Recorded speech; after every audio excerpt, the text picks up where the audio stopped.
The third segment, which we're now beginning, has already been partially introduced. That is serious sustainability.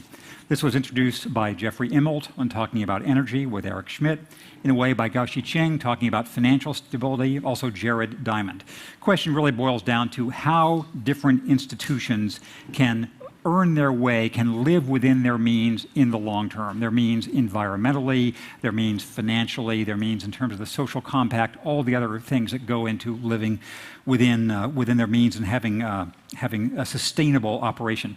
I have a whole setup I could give you now, which I'm not going to give you because I figure everyone in this audience already understands the question of sustainability, and our emphasis is going to go beyond just saying there are problems in all these different aspects to how can we think rationally, seriously, with rational optimism about steps that we individually, we in our social groups, we in our corporations, and we in our political cultures can do something to make life sustainable in a serious way.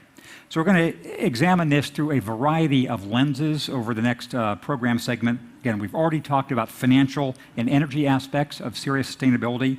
We're going to hear about oceans and their role in the sustainability issue. We're going to hear about culture and how human culture in certain ways can be sustained. We're going to hear about food and the way that the food chain plays into sustainability questions. I'm also going to talk briefly about China's role in this whole situation and show you some pictures from recent life in Beijing and what they bode in a surprisingly positive way, I'll end up arguing. But to kick off this presentation, we have something again in the surprise category to have you think about the issue in a different way. At Zeitgeist, we're always looking to bring you perspectives you may not have heard before and that perhaps you won't hear again. We think that our next speaker fits perfectly both of those categories. So Professor Bernhard Steinerhoff is a unique lecturer. Please lend him your ears. Professor Bernhard Steinerhoff.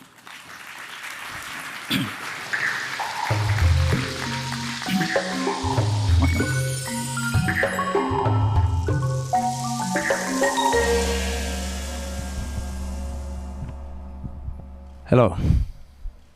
Hello, Zeitgeist. My name is Professor Bernhard Steinerhoff, and I want to first thank Google for calling this the Zeitgeist Forum. As being a German-speaking man, this is very easy for me to say, and I realize you did it for my benefit, so I'm very flattered. Thank you very much. I want to clarify once again why I'm here. I study rhythm, the rhythms of life, and I study it in all its aspects, but what is rhythm exactly? Well, I believe it is many things. I believe it is the rhythms of the world, of life. It is the tumultuous and often depressingly predictable cycles of history. It is the cycles of time and tide, of every element of Gaia, our natural world. And I believe that without these rhythms, we would not have come to be how we are. We would not have evolved the way we have evolved. And it is only very recently in human history that we have actually come to think of ourselves as separate from them. We are more connected to the rhythms of the world than we give credit for. Circadian rhythms, for example, which is our sleep and waking patterns, are always 24 hours, regardless of whether you are in isolation from the sun or not. So this is just one example. There are many others. And as you know, the world is comprised of rhythmical systems which we destabilize at our peril, and nobody needs reminding of just how destabilized they are becoming. But one thing that we maybe do not think about quite so much is just how much the endlessly malleable capacity to appreciate rhythm that we have has come as a result of this. And I believe this is beautiful, and I think by getting back to this, we can get back to Earth in a way. A more wacky example, perhaps, is the ionosphere, as this crude diagram shows. This Schumann cavity, which is the electromagnetic resonant cavity created by the ionosphere, mirrors exactly our brainwaves. So, for example, you have 4 hertz, and 4 hertz sounds roughly like this. Yes, I did that. Thank you. 4 hertz is delta waves. This is when you are in deep sleep. This is the clock speed of your brain, if you will. 30 hertz, which is the maximum frequency roughly of our brains and the ionosphere. This sounds roughly like this.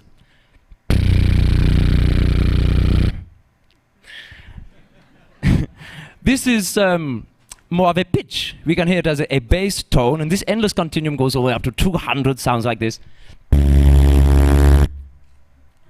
Excuse me. And also then we are having 750 hertz, illustrated for you here, sounds like this. Roughly, I can sing it. This is endless continuum of rhythm and pitch. And this all seems quite strange, but why am I talking about it? Well, you may wonder. When we are combining tones together, we are getting harmonies and we are getting dissonances, and I will not go too much into this, but essentially it is all to do with mathematics and interference patterns. But this also happens in rhythm as well. And for example, when you have things like African cultures who have brought us incredible rhythm, in fact for thousands and thousands of years, polyrhythmic textures. I can give you examples of this as well, without any need for playback. Clever me. We have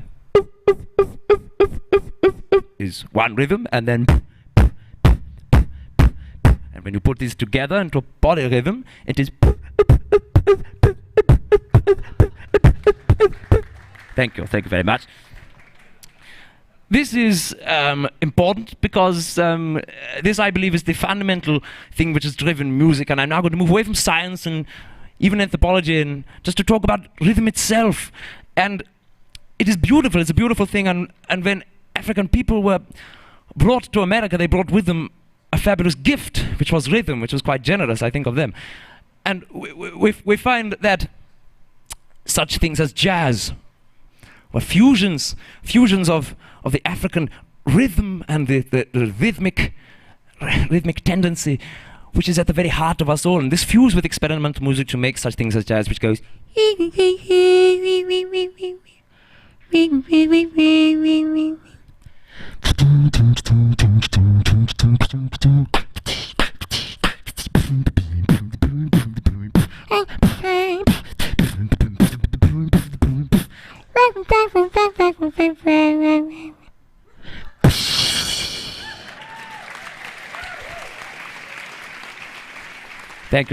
Thank you very much. And of course, this was not the last thing. Of course, then you had people like Elvis, who had a rhythmic pelvis, and he is taking things from jazz, which took to rock and roll, and then of course he is going. Maybe I didn't treat you quite as good as I could have. Maybe I didn't love you quite as often as I could have. Little things I could have said, excuse me, and done. I just never had the time. And nor do I, so I will stop that and go on to the next one. Thank you.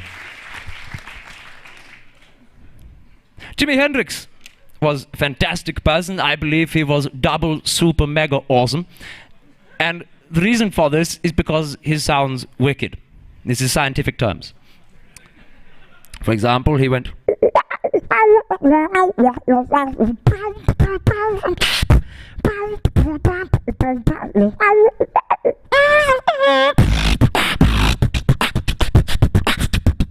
Actually, what I'm doing there is funk.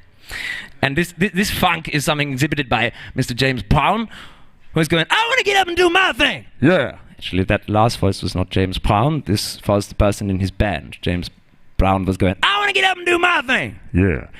Can I get into it, man? Yeah. Can I count it off? Yeah. 1, 2, 3, 4. Get up, get on up, get up, get on up, get up. Give the drummer some.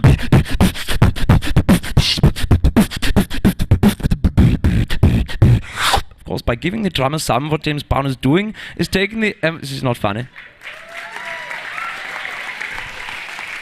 Thank you. What James Brown is doing is taking the emphasis back to the drummer, and the drummer is now the core once again of the music.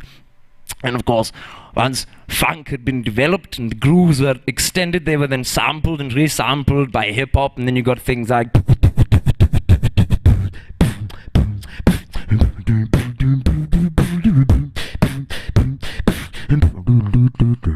Set up hip hop, baby, the beat to the hip hop. You don't stop, but rocking to the bang, bang, bang, bang, bang, boogie. Say up, jump the boogie to the rhythm of the boogity beat. I'm getting ahead of myself once again. Thank you.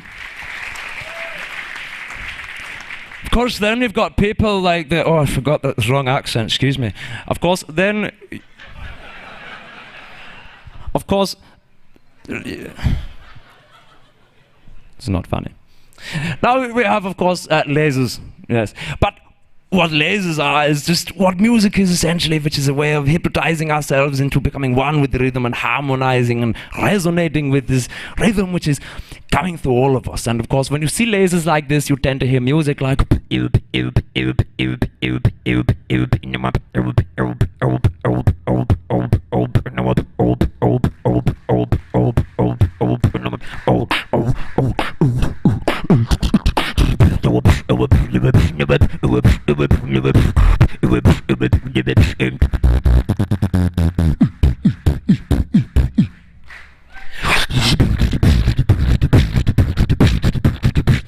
yes. By now you have probably guessed that I am not in fact German, I'm English. Ah, gotcha. My name is actually Beardy Man, and who did I fool? Everyone, wicked. So yeah, thank you very much for listening to this. It was actually all true, but you can actually see me later on a much bigger sound system. And I will go back to this character just to close, because I want to emphasize to you all just how much we have in common with the rhythms of the world, and just how much we can affect it, because it is dangerous to affect these rhythms quite so much, as my friend Agor over here quite rightly knows.